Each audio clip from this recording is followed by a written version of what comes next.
پوریا برای ارائه شعرشون تشریف بیارن. تشریفشون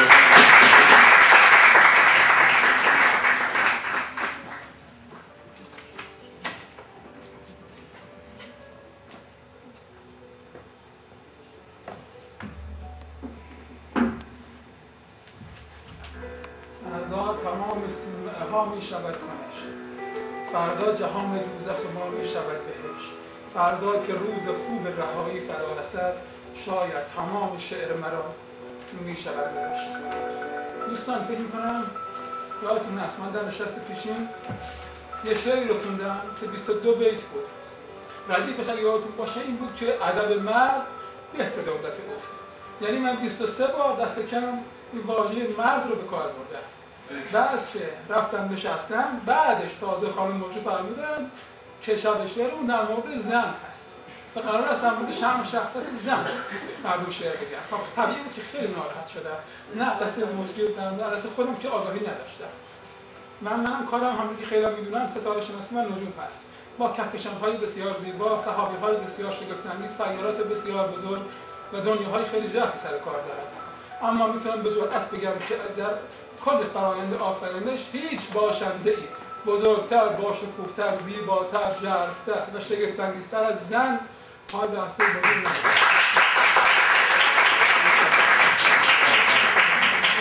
اما اتفاقی که افتاد اینجا مطرح شد که یک جایی اینجا تو این شهر هست که اونجا زنها رو راه نمیده. من اول فکر کردم که ایران طنز میگن، منم یکم بزرگ خندیدم، اما بعد جریان جدیه. حقیقت نمیدونستم باید بخندم و به این واپسگرایی که فقط اینجا میتونیم پیداش کنیم گریه کنم. خیلی ناراحت شدم. فقط تونستم تا محلی که قرار بود ساکن باشم که اون برای میدان مسکن بود همینجور پیاده‌تون هوای سرد برم و با خودم فکر کنم. تنها چیزی که دلداریم داد این بود که گفتم تو یک فرصت دیگه من جبران میکنم و این بی‌حرمتی به شخصیت زن رو تلافی میکنم. حالا اولین تریبونی که بعد از اون جریان در اختیار من قرار گرفته اینجاست و من اجازه میخوام که یک شعری در مورد زن بخونم. در وهله نخست تقدیم میکنم به مادرم به عنوان یک زن والا و کامل و بعد به تمام زنان ایرانی و سپس به تمام زنهای دنیا.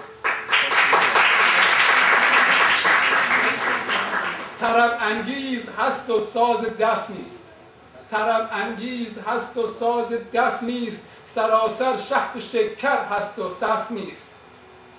جهان بی زن چو دریایی است پر آب، که هیچش گوهر و در در صدف نیست. بدون زن نقوش آسمان را سماک و تشتر و نسر و ردف نیست. این چهار ستاره اصلی آسمان هستند.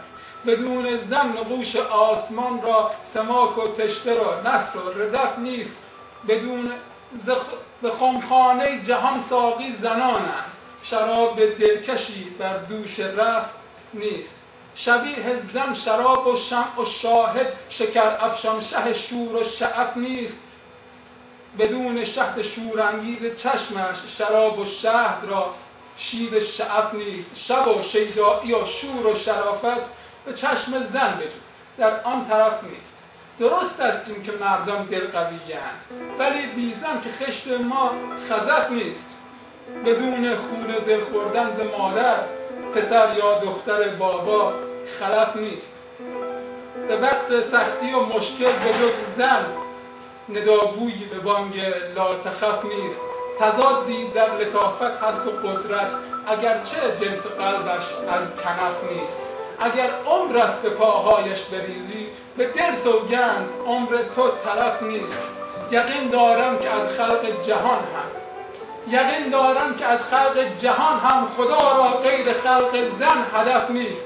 سرودی آفتین شعر قشنگی، ولی افسوس در آن نشر لف نیست. من یه دو بیتی کوچولو هم دو بیتی کوچولو بزرگ دیگه نداره، دو بیتی کنم دو بیتی تقدیم میکنم به افرادی که زن رو تحقیر کردن و تحقیر میکنن، افرادی که زن رو ناقص و پست میشمردن و میشمارن و افرادی که زن رو فقط وسیله برای ارضای حس شهوت میدونستن و میدونن. اینو من خطاب به اونها میگم. تو بی معنایی و معنا نداری، تو بی معنایی و معنا نداری، تو بی دیروزی و فردا نداری.